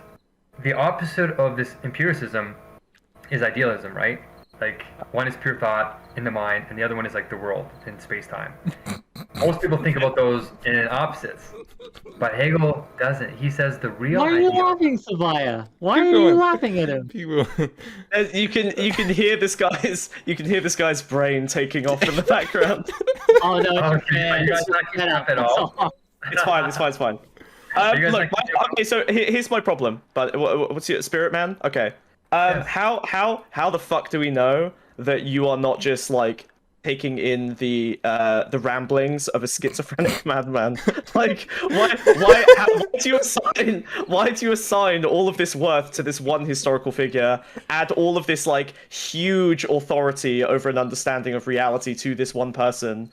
And this person happens to be the person that you've spent a lot of time studying. Like, I feel like there's an Occam's razor approach here that isn't very favorable to you. Yeah, so I didn't get to make my last point. So notice what's happening. Like, if there's a spec team here, they would notice that what just happened is I didn't finish my point because I lost you guys. And it wasn't because I didn't know what I was talking about. It's because I'm not meeting you where you are. But now if we transition to this point, I won't complete what I was saying. So I'll just say quickly, what you need to get into the world of pure thought, not fall into superstition and this culty kind of like there's a God you have to listen to. And this is why Hegel said 1,000 years of scholasticism prevented Jesus' real message, real philosophy from coming out. It's because they made it external that you could never know. And he says, no, that's not real philosophy. You can know it. And that's the scientific part. But to know pure thought in itself without tasting, touching, whatever, measuring it, is what's called coherence. The only way to know pure thought is scientific without measuring it in like space-time. In the realm of pure thought is what we call coherence. And that's going to be a big discussion. But I'm just going to put it there and answer your next question. And just to put it in Hegel's terms, coherence is just universality in universality, which maybe nobody's going to understand yet, but if you replay this recording, once I start sublating people in the future, this talk will make a lot of sense. But to say, okay, well, there's an Occam razor's approach, and Hegel sublated Occam too, right? He was a part of Hegel's history of philosophy. So if I didn't explain all these other philosophers, his logic in itself is the simplest you can possibly say the categories. Like, what's the definition of pure becoming? Most people are like, well, it's a river that you can't step in twice, Heraclitus, and you know, things are constantly, it's the impermanence and the permanence, and you have the Buddhist moment. There's 1,000 ways of describing what becoming is. But what is the definition of just pure becoming? Occam's razor. It's really just pure being and pure becoming oscillate in 2 moments. Boom, that's what it is. And Hegel's the only one that's put it in that moment. So there's the Occam's razor for you, but he does that not just with those 3 concepts. So you actually haven't even slightly answered my question. I'm asking, how do you know? Okay, good. All right, because everything up to now has been, like some nice lyricism, but no actual substance. Like I'm trying to figure out why Hegel is the guy. Like why is this man not just an insane person that you've accidentally latched onto? Because so you're pointing me in the right direction perfectly. Okay, perfect. That's my intention. I'm guiding us. Okay. You're a genius, man. Like, I don't know who you are. You're not even showing your real face, but maybe it's because you're people that are that intelligent have a hard time interfacing with normal people like me. And Are you just everybody's just rude, but you are just really... low key just crushing it right now? Okay. Come This guy, I don't know who this guy is, but you're good. I can see why you're teaching people critical thought. But if you learn sublation, you'll be teaching me it. Same with you, Whick. This motherfucker is flattering me while calling me autistic. Like, dude, and calling yourself normal at the same time. The way you framed this I'm normal is compared to you. I want to point this out. I want to put a pin in this and point out how, like, Spiritman, that was beautiful. Beautifully done. I've never seen it done better. The whole backhanded compliments the whole way. You're so smart. You're so great. You're just so far beyond us. You must be super when your arguments have no substance and they rely entirely on like how pretty the rhetoric sounds, you get very, very good at rhetoric. It's actually like the perfect training grounds for becoming very good at arguing. Let's go back to what you're guiding me to, because let's get to the content.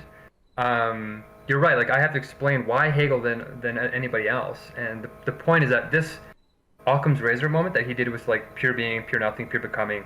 He does that for literally like 205 of these categories that we can't do Occam's razors with. Like judgment, what's the syllogism, all these types of concepts we use in almost every. Hold on. Okay, so he's done this with 205 categories, and no one in human history has ever done it with 206, and that's the reason we picked Hegel. No, everybody's done them. They've never done them in an explicit order.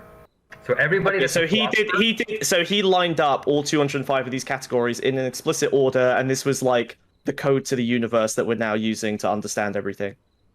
Yeah, but he did it by looking at all the other philosophers before him Mm-hmm. and finding their principle, what universal was what made them a philosopher. Like every philosopher before him grasped fragments, right? They're called concrete fragments. But he took all the fragments in history and put them in that Occam's, like got rid of all the baloney. Is there a better order possible, or has he reached the end state of like human philosophical thought in this sense? He said he completed the first stage. So we're going to sublate him, is what he said. Everybody says Hegel's the end of history. And how much money does level 2 cost? Well, right now nothing. We're giving it for free. That's what the Universal Sublation Challenge is. Okay, I'm giving it for free so that you guys can sort of start doing this and teaching the rest of us the right way. I'm just pointing the direction to say, here, I think it's worth paying attention to. Get all the geniuses on board and say, oh, you're right, and get them learning sublation. That's my role anyway, because I'm not. I'm just studied. So the reason why I recognize what Hegel did was you have to have a pretty broad and deep understanding of universal categories, and I got that from 20 years of just reading a whole bunch of philosophers. So I didn't know about Hegel in the beginning. It took me till I was 28 to find him. Actually, he crossed my path twice, but he came across my path in an ordinary way, and I didn't recognize what he did. Mind if I ask you? I'm sorry. Do you mind if I ask a personal question? So you said you came across him in 28. How old are you now? Out of Too old. Actually, if you look at the graph, I didn't get to show it. I didn't see your graph. I'm sorry. No, if you don't want to answer, that's perfectly fine. That's perfectly fine. Okay.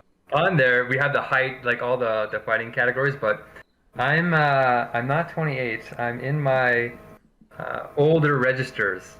So when you said you were a boomer, I was like, oh, interesting.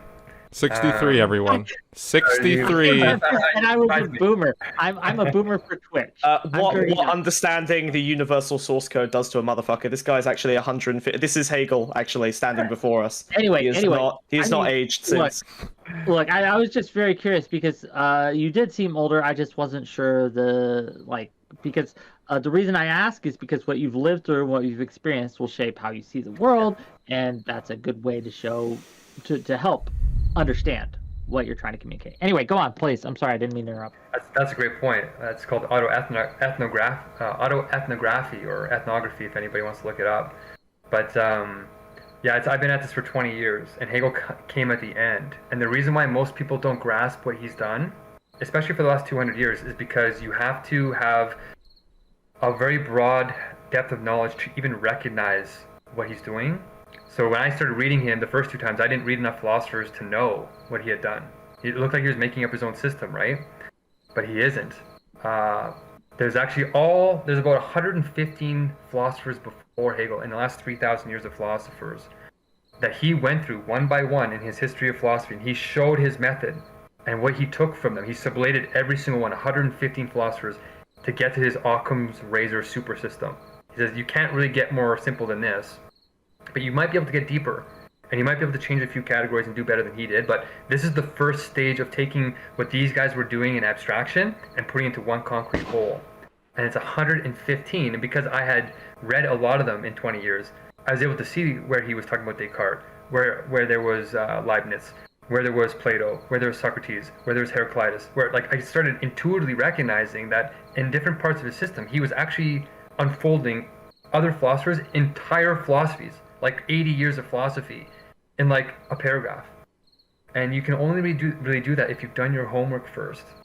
And so that's why I think I was able to get at least some hooks in him, is because I had like a lot of philosophy behind me, and not just normal philosophy, but the religions. I studied them all. Do you think you're an authoritarian? No. To become an authoritarian, you have to lose your freedom.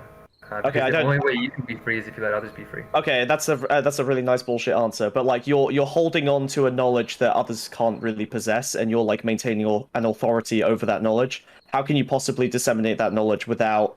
You're literally putting at the top of this pyramid Hegel, right? Who himself was an authoritarian, right? Wasn't he like very pro-state? Didn't he believe in like an ideal execution of like ideal principles in using a state as like the flawless encapsulation of his ideas being executed on society?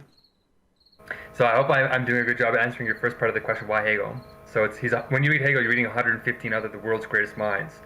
Yeah. The next part of your question is, okay, but that leads to elitism again, and that makes people not want to do philosophy or want to. We get back. No. It leads to massive abstract violence. Let's not get twisted. Like when you leave endless authority in the hands of a single person or a single concept, like the state, you're going to end up with like terrible outcomes. I think most of the ills in the world can probably be put down to the unequal distribution of power and resources. You're half right, because if you're one-sided in terms of interpreting him as a top-down, then you're going to get a one-sidedness you call an abstraction, where the other side forces its way into the picture, and usually violently. That's why the philosopher is in tune with the contradictions of life, and they can move between opposites. So when most people read Hegel and he said, well, he has a big system and he's right and all this, it's like, okay, he has the essence, which means that you don't. And the reality is, when you read Hegel in a concrete way, kind of like what Seviah does automatically, you actually see both sides at once, but they're happening at different points. So Hegel is saying that for state, you need to have the state. But the individual has a duty to the state, but the state has a duty to the individual. And a lot of people don't read that into Hegel because they can't get through his whole system. Okay, but right, but that's okay.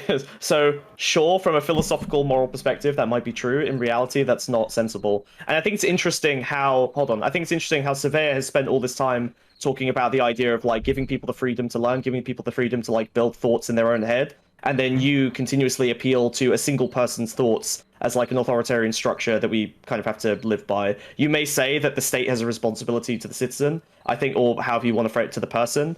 I'm sure that Nazi Germany felt very similarly about the duties of their state to their citizenry. Yeah, I know. Sorry, Whick, it's happening. Like when you're, it's not like Hegel was pretty influential on the fascist ideology. So, yes, okay. I understand. I'm trying to keep that out. I don't want to. I appreciate that. I am prejudiced against this kind of spiritualism because it's the exact kind of, essential thinking and adherence to a kind of meta structure that no one can really handle beyond the people conveying the ideas. I do want to hear from Seviah. Seviah's been kind of quiet, and I'm thinking maybe like you've been trying to explain it in your logical kind of. Well, I want to put a cap on that. So if we're gonna move on, I'm just saying what you're actually doing is you're abstracting right now, smugbug. So actually, what I'm saying is everything. The part I was most interested in was the difference between. Sorry, the part I was most interested in is the difference between your deference to this like authoritarian knowledge structure versus Seviah's like interest in these like concepts of freedom and building your own thought and adding to the pile rather than just deferring to an existing structure of knowledge. Well, there's two things here. So you're actually on another abstraction. So you said essentialism, and what's the opposite of essentialism? It's process.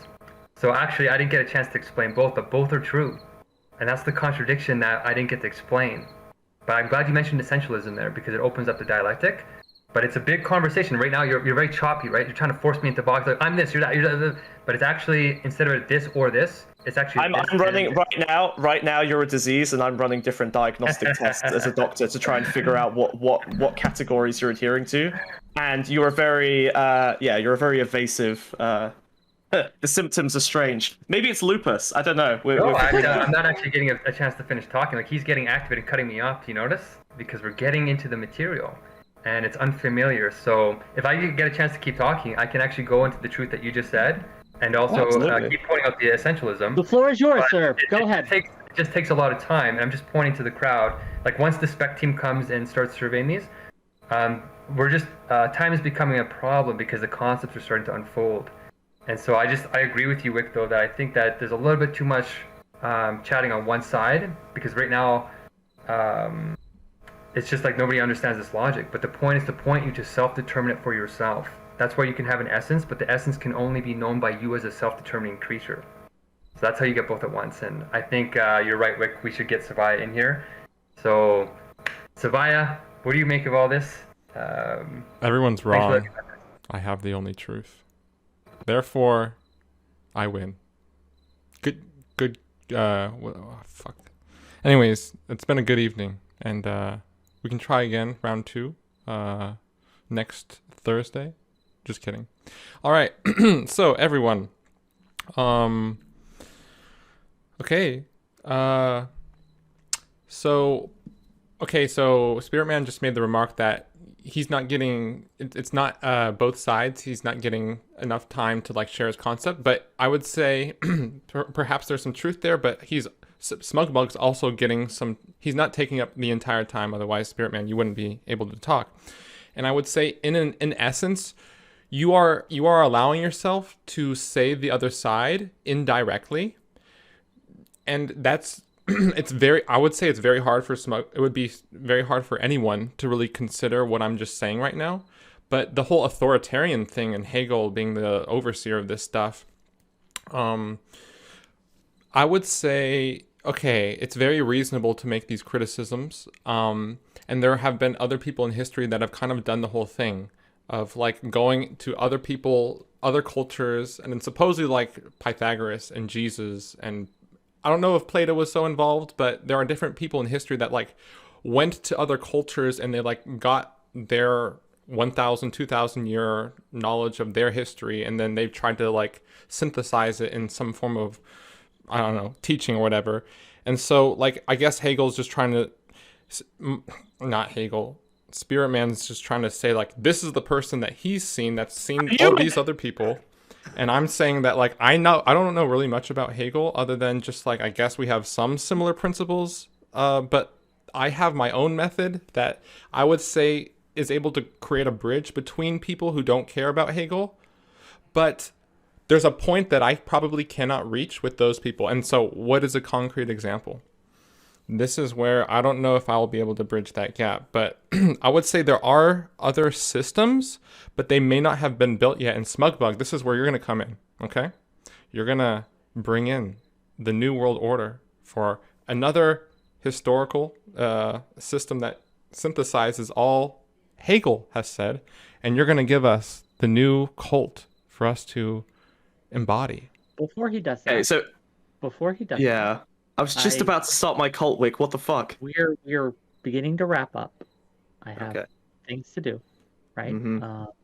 But I have appreciated you all coming on, and I do want you to be able to share where they can find you if they've liked if you've sublated them, the audience, right? If they've been sublated and they were like, you know what, I want to hear more.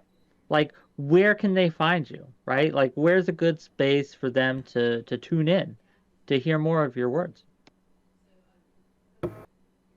I think we're probably 40%. If people understand what was being said here just now, probably about 40% progress was made towards the sublation. But explicitly, I would say probably 8% is what we're actually at explicitly. So if the spec team comes back and watches this, that's what I'm analyzing. So we haven't stagnated, but you guys asked really great questions. We just didn't have enough time to go through it all. But if you guys are interested and it's resonating with you, some people like Seviah, they resonate. He recognizes it automatically. So if you're one of those people, get in touch with me. At Facebook, the group is called Hegelians Who Want to Change the World. Can you link that in my chat? Because no one's going to type that in. And so can you just post a link to it in my chat? So they can How do I do that? I'm new to Discord. I'm new to this world, so... On the top right of your screen, there should be a show chat. Oh, in this chat. Or you can go... In my Twitch chat, please. Oh, in Twitch. Sorry. You'd have to go on Twitch, Spiritman. On Twitch. Okay, anyway, DM it to me and I'll make sure people get it, okay? It doesn't have to be right now, but yeah. Yeah, and I guess if I want to balance the conversation, because we're ending on one side, like authoritarian, that's the traditional Hegel thing. But what I'm trying to show is actually this essence. You have to know it for yourself. That's what makes it the scientific form, not the Buddha form or anything else. Hegel says this beyond, which is this thing. He says the point is you're supposed to know it. That means that your individual freedom is supposed to grasp it, and science is actually the way to do that. So the only authority that you should ever follow is the one that you understand in a way that makes sense to you, not necessarily an arbitrary way like children and all this. There's a universal way to do it. So you balance both those moments, but you're supposed to do it in a way like you said, Smugbug. You get the elements and you build it for yourself. That's what sublation is about when you grasp the essence of it. So Smugbug, you're right. I just didn't get a chance to sublate with you there and show how to do that.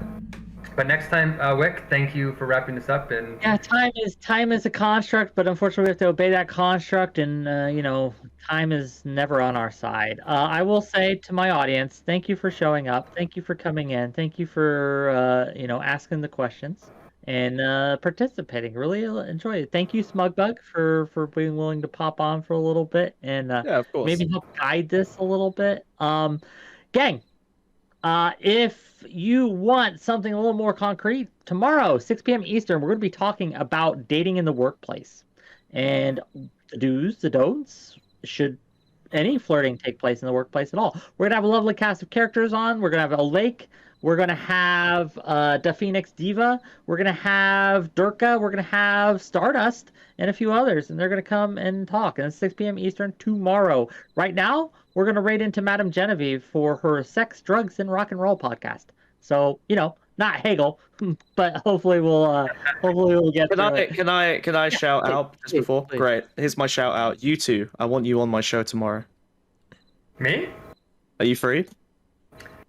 I will be, because your questions were really prescient. Yeah, sure. I'll do it. Sure. Seviah, can you do it? All right.